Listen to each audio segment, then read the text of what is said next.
Bonsoir, bienvenue, merci de regarder Face à Face. Bonsoir Martine Lerue. Bonsoir. Comment ça va? Ça va super bien, merci. Bon, merci d'être là Martine. Vous êtes, alors je vous connais comme animatrice de la fresque du climat. Et puis donc vous faites partie du groupe Stratégie et Résilience. Vous êtes, vraiment votre dada, on va le dire comme ça, c'est le climat. C'est le climat, les limites planétaires et toutes les actions qui permettent de se relier au vivant. Voilà, mais vous êtes là aussi pour nous dire attention, sans vraiment nous faire peur, mais voilà, nous faire prendre conscience du monde dans lequel on est, et puis Alors, que la... Oui. pas sans vraiment nous faire peur, hein. La peur est 7 fois plus mobilisatrice. Donc vous voulez nous faire peur. Le reste. Je veux vous dire la vérité. Et la vérité, c'est que la maison brûle.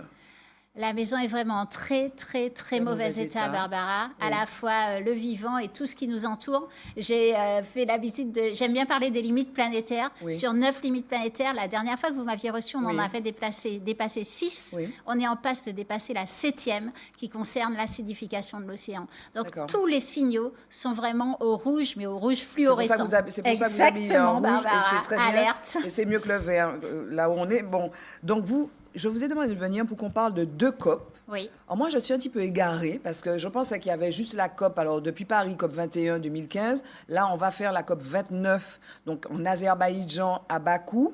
Donc on va parler du rapport du GIEC, donc le climat, les températures qui augmentent. Mais il y avait une COP 16. Oui. Donc alors, vous allez nous parler des deux. Donc la COP 16, c'est la biodiversité. Qu'est-ce qui s'est passé à Cali, en Colombie? Alors, à la COP de la biodiversité, donc elle est basée sur le rapport de l'IPBES, qui est comme le GIEC, l'équivalent du GIEC, mais pour la biodiversité. Alors, ce qui s'était passé l'année d'avant, c'est intéressant de revenir 2 ans avant, donc en 2022, la COP 15, et les accords de Cumming-Montréal, et où en fait, il y a eu un texte fondateur qui a été signé, un texte cadre, où les États se sont entendus sur à la fois la diminution, la prise en compte du problème, c'est-à-dire que on acte qu'il y a un grave problème de biodiversité, qu'elle est en train de s'effondrer et qu'il faut absolument que l'on s'entende pour lutter contre cet effondrement, pour reprendre leurs propres termes. Donc, ce texte actait pas mal de choses. La remise, par exemple, en état de 30% des zones dégradées, la conservation de 30% de nouvelles zones, de faire baisser en fait le maximum de pression pour essayer d'enrayer ces extinctions. Et aussi, il y avait une question financière qui avait été posée, puisque la question financière, l'argent, c'est important. L'idée, c'était aussi, je crois, de transférer aux zones sud 20 milliards de dollars. C'était ça, 20 milliards de dollars. Si vous voulez, il y a une vingtaine de cadres, qui ont de rapports, d'actes, en fait, qui ont été visés. Et parmi ceux, pour les atteindre, bien sûr, il faut de l'argent. Bien sûr. D'accord. Et donc, effectivement, on parle de 20 milliards, 30 milliards, jusqu'à 100 milliards de dollars pour arriver, effectivement, à poser de l'argent pour l'atteinte effective de ces éléments. Il y avait aussi la prise en compte des peuples autochtones qui étaient comme gardiens de la nature et leur reconnaissance comme gardiens de la nature. Il y avait aussi la protection plus forte et en termes de baisse de calcul de mesure du risque sur les sources d'eau. Alors, sur les sources d'eau, où on disait, en fait, il faut baisser la pression des nutriments, c'est-à-dire de tout ce qu'on met, par exemple, à travers les engrais azotés, ou bien le phosphore, tout ce qu'on rajoute dans la nature. Arrêter la pollution pour aller vite. Voilà, là, c'est les pesticides. Oui. Donc, baisser toute cette pression sur la biodiversité. Donc, et ça, c'était intéressant que ce soit écrit de cette manière-là, avec le mot pesticide. COP 15 Montréal, donc c'était l'année dernière, la COP 16, il y a 2 ans, pardon, COP 16 Cali en Colombie, mais elle s'est arrêtée avant la fin. Elle s'est arrêtée avant la fin, faute de quorum, d'atteinte de quorum. Et alors, si on peut voir, en fait, il y a eu 2 gros succès, entre guillemets. De grosses choses positives. Alors, un statut renforcé des peuples autochtones comme gardiens de la nature. Donc, à travers la Convention de la diversité biologique. Et on a pu acter que les populations autochtones et les communautés locales intègrent l'ONU de manière permanente pour défendre les questions de la biodiversité. À noter que dans le texte pour la communauté locale, il est précisé que les personnes et les communautés locales d'ascendance africaine pourraient être représentées à travers cette dimension. Donc, ça pourrait aussi nous intéresser. C'est à suivre. Donc, biodiversité à suivre, surtout que nous, on est réserve de biosphère, on est très intéressés par ces questions-là. Venons-en maintenant à la COP 29 qui va s'ouvrir qui s'ouvre le 11. Attends, juste une chose, je précise une chose. Il y a eu ça. Oui. Il y a eu une deuxième chose qui est, tu vois, une entente sur... une sorte de rétribution du pillage des richesses des communautés autochtones. Par exemple, quand on va produire des cosmétiques ou quand on va produire de l'alimentaire à travers des parfums, etc., on va souvent, les industries imitent souvent soit des choses qu'elles ont trouvées dans les communautés autochtones et souvent sans aucune rétribution, il n'y a aucun brevet, il n'y a rien pour ces communautés. Donc là, en fait, est posé un fonds ça va s'appeler d'ailleurs le fonds Cali, et qui va permettre de rétribuer une partie, une toute petite partie, 1%, soit du chiffre d'affaires ou 0,1% des revenus, et qui va être redistribué entre pays en développement et communautés locales, mais va permettre, voilà, au moins d'acter que on ne peut plus en toute impunité le faire. Donc, il y a eu effectivement quelques avancées, mais bon... Par contre, pas de financement adossé, pas de comment dire, d'indicateur précis pour dire ça on va le mesurer, on part de là et on arrive à ça. Tu vois, c'est facile de dire j'enlève 30% ou je protège 30%. Si je ne sais pas à partir de quel nombre d'hectares, par exemple, je fonctionne. Et déjà, ils ne sont pas d'accord sur les nombres d'hectares. Alors, il faut qu'on avance quand même sur la COP 29. Là, c'était donc biodiversité, on a compris. Comme COP 29, alors moi, j'en suis restée... On est dans la 6e extinction de masse. On ne l'a pas dit, Barbara, mais excuse-moi. Mais on ne va pas pouvoir faire toute l'émission sur la COP 16. Je suis désolée, Martine. Donc, qu'est-ce que vous disiez? On est sur la 6e extinction de masse. C'est-à-dire que la biodiversité est en train de s'effondrer complètement. Et c'est complètement relié au prochain sujet qui est la COP sur le climat. Parce que sans biodiversité, on ne peut pas efficacement protéger le climat. Alors, venons-en à la COP 29. Merci, Martine L'Heureux. Donc, ça se passe en Azerbaïdjan, à Bakou.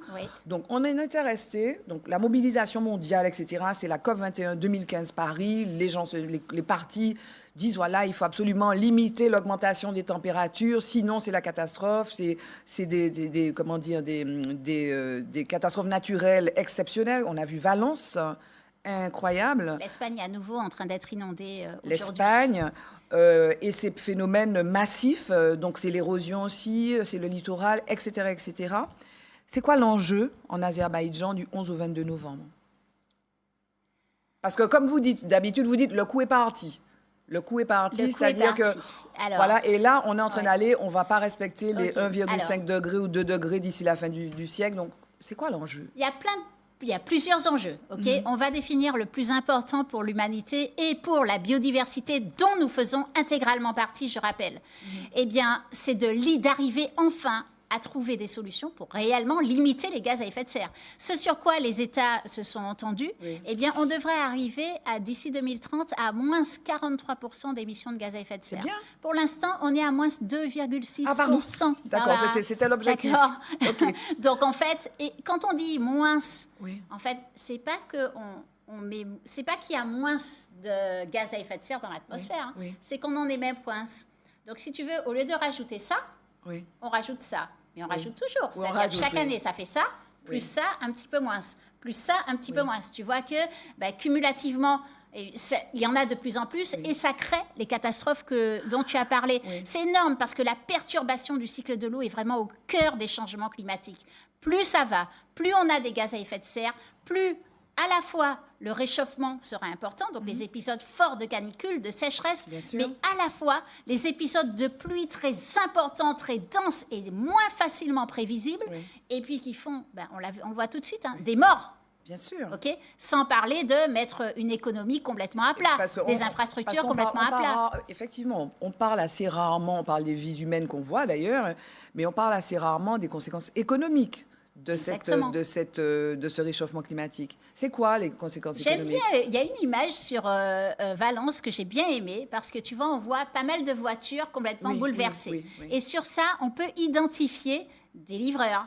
On peut identifier des camions frigorifiques, on peut identifier des gros camions, des taxis, des voitures. Et là, on imagine tous les métiers qu'il y a derrière. Et qui vont vous pas voyez, bosser et parce qui que vont les- pas parce- pouvoir bosser, Ok.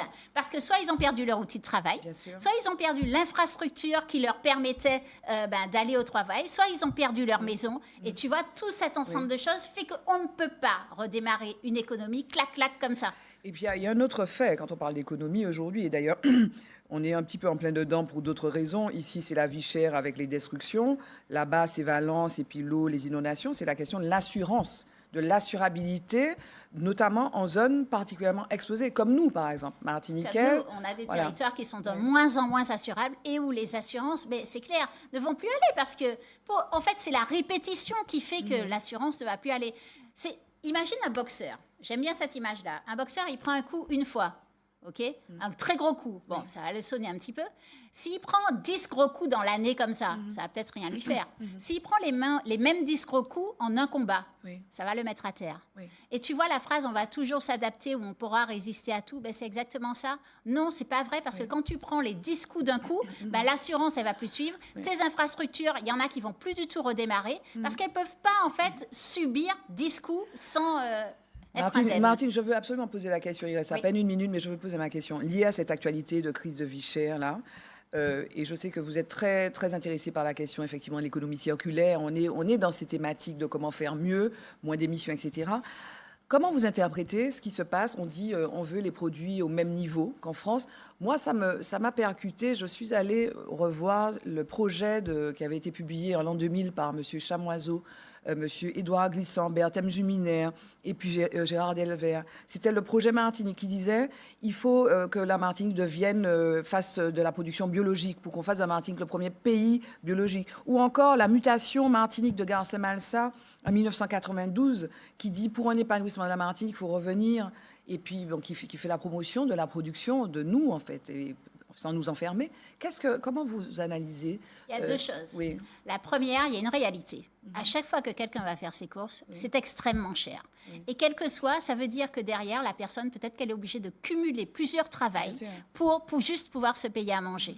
Et ça, c'est pas acceptable. Parce que une fois qu'elle aura cumulé plusieurs travails, elle va arriver complètement fatiguée. Bien sûr. Quand tu vas lui parler de ces sujets-là, eh bien, elle ne va pas du tout être réceptive parce qu'elle n'a plus du tout d'énergie pour penser à autre chose. Au moins, libérer la pression au niveau des prix. Et effectivement, il faut absolument, parce qu'on peut être autonome, on le sait, l'agroécologie, c'est vraiment ce qui doit naître. On a plein d'initiatives à travers nos faut quartiers encourager. qu'il faut encourager, qu'il faut répliquer, qu'il faut avoir dans toute la Martinique, sur tous les quartiers de la Martinique, Oui. pouvoir sortir des jardins partagés qui sortent à manger, qui améliorent la résilience. Et justement, lorsqu'on a un cyclone, lorsqu'on a de fortes chaleurs, qu'on puisse continuer à manger, sans compter sur les 192 000 conteneurs qui arrivent en Martinique chaque année. Martine Leroux, je savais d'avance que les 12 minutes ont été trop courtes. On avait trop de choses à aborder, mais il fallait qu'on se le dise. Merci beaucoup Merci. d'avoir été là et puis nous avoir un petit peu sensibilisés à la COP 16 et COP 29.